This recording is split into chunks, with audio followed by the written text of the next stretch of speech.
se você consegue pensar, escrever e falar, você é absolutamente fatal. E aí isso parece uma coisa tão óbvia. Não, mas todo mundo consegue pensar, escrever e falar. Não consegue. É a menor parte das pessoas que consegue fazer isso bem. E aí, Porque a humanidade já tem uma história muito rica, né? Então, primeiro, você conseguir saber mais ou menos do que estão falando e onde é que a gente está, né? Exato. Digamos, deixa eu entender mais ou menos como é que estava o mundo em 1983, quando eu nasci, como é que ele está hoje.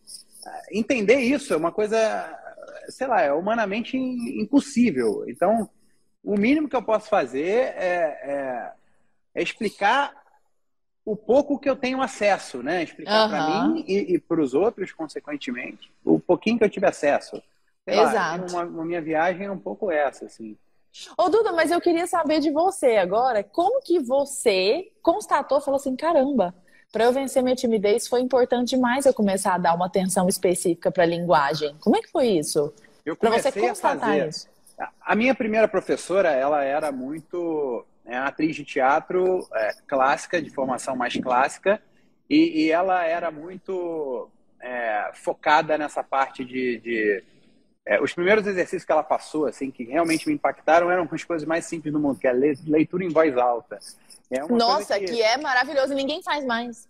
Exatamente. Aqui no Brasil a gente não tem tanto costume de ler em voz alta na escola, de sustentar, sei lá, algum discurso na frente de todo mundo. Não tem prova oral, pelo menos não na minha convivência no colégio. Não, tinha. não Hoje em tem dia prova talvez oral. já tenha mais, assim. Tem escolas também americanas, britânicas e francesas e tal, mas escolas brasileiras que eu tive acesso não tinha muito isso. Então ali eu já comecei a entender e esse respeito pelo texto escrito como se fosse uma partitura musical, Que porque a legal. pontuação ela já está lá. Primeiro, a pessoa escreveu daquela forma porque foi a melhor forma que ela achou que ela conseguiu colocar em palavras e pontuar tudo de uma forma estruturada para passar aquele conhecimento adiante. Então, quando você está lendo em voz alta, você está não só dando voz àquela pessoa que se sacrificou Escreveu. tanto por aquele registro, né? Aquela Uhum. impressão, e ao mesmo tempo, quando você está lendo em voz alta para alguém, você tem que fazer isso duplamente, porque você está sendo o veículo Exato. daquela decodificação, né? Você está passando, dando voz a uma pessoa que não está mais aqui, não, ou presencialmente, ou porque já se foi mesmo, Que bacana e ao mesmo tempo você está passando aquilo para outra pessoa. Então, você não tem o direito de avacalhar isso com... Né? Você tem que fazer isso de uma forma profissional, de uma forma eficiente, assim. eficiente. Tem que fazer isso da forma mais eficiente possível. Uhum. Né? Isso é um ato de generosidade, porque você está realmente abrindo mão de você para decodificar um conhecimento e passar aquilo adiante. Então, Perfeito. e a partir do momento que você começa a fazer isso, meio que você vai fatalmente cair em todas as... Por que aquilo está escrito desse jeito e não de outro? Né? Você começa a investigar a própria estrutura da língua e você vai vendo que, ainda mais o português, que é uma língua tão... Rica, né? O inglês é meio caótico nessa parte, assim, porque ele não é tão preciso, né? Não é uma língua tão precisa quanto o português. O português eu não conheço tantas línguas assim, eu conheço português e inglês, mas nessa comparação, assim, eu sinto o português ele muito mais específico, né, na escolha das palavras o tempo todo. Mais do isso que inglês, com certeza. mais do que inglês, né? E isso Eu acho que o vocabulário corrente da pessoa que tem um bom domínio de português é maior do que o do bom domínio de inglês. Desculpa, te interrompi. Não, mas e aí, fatalmente, um dos elementos centrais ali daquela troca de informações, daquele diálogo. Eu aprendi com você o significado do diálogo. Eu achava que era coisa de dois. É Sabe? engraçado, né? E não é. Não é, né? Através da palavra, através do logos. Gente, é um aluno muito bom esse, aluno exemplar. Vou mandar uma estrelinha aí para sua casa. Tem coisas que quando a gente aprende, e essa coisa da etimologia é fundamental para compreender o mundo também. Demais. eu lembro exatamente onde eu estava quando eu aprendi. Eu estava no avião quando eu aprendi, e foi isso que me chamou a atenção. Provavelmente foi uma das coisas que sedimentou mais a sua importância como professora. O Que fato de você ter me bacana. explicado essa palavra que eu usei a vida inteira, eu achava que ela era uma outra coisa, ela era uma consequência de outra coisa, que é o diálogo, Aham. a palavra diálogo. E aí eu lembro que eu estava no avião, eu lembro, possivelmente, agora eu estou fazendo aqui uma engenharia reversa, aleatória, mas possivelmente por causa disso, eu me senti grato a você e falei, ó, ela merece estar entre os meus mentores. Né? Nossa, que Hoje em dia, com a internet, a privilégio. gente tem a possibilidade de ter excelentes mentores. Outro dia eu fiz Sim, uma live com o Walter Longo, ele fala, é como se tivesse a Biblioteca de Alexandria no celular, exato. no bolso, e as pessoas estão vendo funk e vendo vídeo de gatinho. Então ele fica, né? Isso é um E, negócio terrível. e ao mesmo tempo sei lá, por exemplo, eu lembro também da palestra que eu assisti e aprendi que a palavra arte e técnica tinham a mesma origem. Também fez todo Aham. sentido aqui na coisa do Eureka É, Moment ali, né? Porque a gente imagina que a arte é uma coisa muito mais lúdica, uma coisa muito mais subjetiva, uma coisa meio mágica, quando na verdade não é. O artesão, ele está ali, né, com muita técnica, esculpindo coisas, né? Ele está você é um criando coisas. O ator, artista nada mais é do que isso. E não é uma coisa tão transcendental, uma coisa, eu estou recebendo suor. aqui o personagem. Tem muita coisa assim mística, né, em torno de atores falando sobre a sua arte. Eu tô quase que tivesse incorporado por aquele personagem, mas basicamente não é. Você sabe muito bem que você está ali dentro de uma.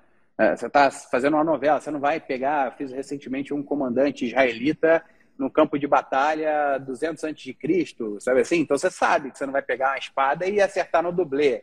Você sabe onde é que você está, você não vai esquecer Sim, tem isso. Então noção tem toda a disso, né? parte Obviamente. técnica, é o que estrutura a arte. E essa, a minha professora também, a Camila Amado, ela falava muito eu muito ansioso em querer parecer mais natural, porque eu tinha agonia de ver os atores que falam muito assim nas Uhum. novelas.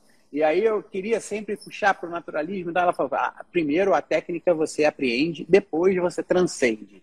E eu no começo Perfeita. resistia um pouco, e eu acho que com o português é a mesma coisa. Quanto mais. Mesma É coisa. aquela frase: é muito melhor você ter e não precisar do que precisar e não ter. Né? Exatamente. Não, e assim, por exemplo, quando você pega um grande escritor, é aquela frase, né? Eu adoro essa frase, eu até nem sei de quem é a autoria. Também é uma dessas frases que vai se diluindo, assim, né? A autoria vai ficando meio que popular. A inspiração sempre te pega quando você está trabalhando. É uma coisa impressionante, né? Você tá lá ralando, aparece a inspiração. Oh, meu Deus do céu. Mas peraí, o que eu ia falar mesmo a respeito disso? Ah, tá. Que os grandes escritores de todos os idiomas, se eu pegar em língua portuguesa, eles só transcendem isso que as pessoas não entendem. Tipo assim, ó, mas tá aqui, ó, Machado de Assis colocou uma vírgula depois do mas. Se você fala que não existe vírgula depois de conjunção adversativo mas, por exemplo. Não existe Hum. quando não tem alguma coisa intercalada depois, né? Separadinha ali depois. Mas, tá bom, mas Machado de Assis sabia o que ele estava fazendo e por que ele estava fazendo. Então ele tinha o domínio da. Meu pai fala muito isso. Meu pai fala assim: ó, eu gosto da gramática até o momento em que ela não me enche o saco. Eu adoro quando meu pai fala isso. Ele é revoltado. Se você pegar os textos do meu pai, existem determinadas passagens que são contranormativas. Mas ele faz isso de maneira absolutamente intencional. Por quê? Porque ele. E aí é a coisa. Você já tem respeito. Nossa, tem várias coisas para falar sobre isso. Você já tem respeito pelo que existe. Aquela bagagem que existe antes de nós, bagagem literária, bagagem artística, bagagem técnica, quando você conhece essa bagagem, você já tem respeito por ela. Então, aquilo que você coloca de toque seu ali é um toque que tem respeito, não é uma cisão. Quem são os Uhum. revolucionários que querem chegar e falar, não, vou reinventar a roda, vou criar uma nova língua, vou fazer uma nova coisa? São as pessoas que não conhecem toda a história que existiu antes disso. Porque se elas conhecessem, elas respeitariam. Então, é exatamente isso que você está falando. A gente só transcende depois que a gente conhece aquilo que já nos foi legado, que é um milagre. Duda, se a gente parar para pensar, imagina, eu consigo falar para você coisas específicas do tipo, Duda, eu Uhum. preciso que você costure o terceiro botão da camisa do lado de trás da camisa que está no guarda-roupa do meio, tá. Tudo isso sem que você nem tenha visto a camisa, nem visto o guarda-roupa, nem visto nada. E você consegue ir lá e fazer isso. Isso, Incrível. a gente se esquece do milagre cotidiano que é comunicação verbal, sabe? Então, esse é um mecanismo de ordenação da vida. Isso foi o que eu entendi depois que eu comecei a ensinar gramática normativa e ver que falando, tá, eu vou fazer o que com essas ferramentas? A principal função ela é de ordenação da própria vida. Isso que a gente está fazendo, esse processo dialógico, que é um processo de ordenação, para a pessoa entender onde ela está. E aí, isso dentro da timidez, trazendo para o nosso tema, né? Acho que é fundamental. Tipo, cara, tá, vamos lidar com a realidade. Eu sou tímido. O que eu posso fazer? Eu posso virar um tatu, né? Me encolher ali, ficar escondido ali. Eu posso lutar contra essa realidade com unhas e dentes, como se fosse um guerreiro de 300, e aí me colocar em situações constrangedoras e aí depois ficar remoendo isso infinitamente depois, por exemplo. Ou eu posso parar e pensar, falar, bom, vamos constatar, eu sou tímido. Tá, o que eu posso fazer com isso? Tem o método do Duda. Vou lá conhecer o método do Duda. Tá, como que esse método se aplica à minha vida? E aí começa a organizar o fio, sabe? É meio que desembaraçar, assim. Que é a mesma coisa que um processo terapêutico faz. Ou que uma confissão católica faz. Que é quando você fala, você entende, né? Você entende, de fato. A partir do momento em que você fala, que você coloca isso na forma de palavra, você consegue sedimentar o que aquilo significa de fato na sua vida. E aí, sim, consegue tomar uma atitude. Porque senão a gente fica muito à mercê das situações, né? Você não para filosofar a respeito daquilo e fica meio à mercê daquilo. Não é assim que você lida tão bem com isso? Criando as suas estratégias? Acho que a ideia é justamente tirar a pessoa do transe, porque a timidez, como qualquer medo, ela te deixa desconectado do mundo. Você fica ali naquela ansiedade, naquele turbilhão de coisas, é como se fosse um feitiço. Você fica...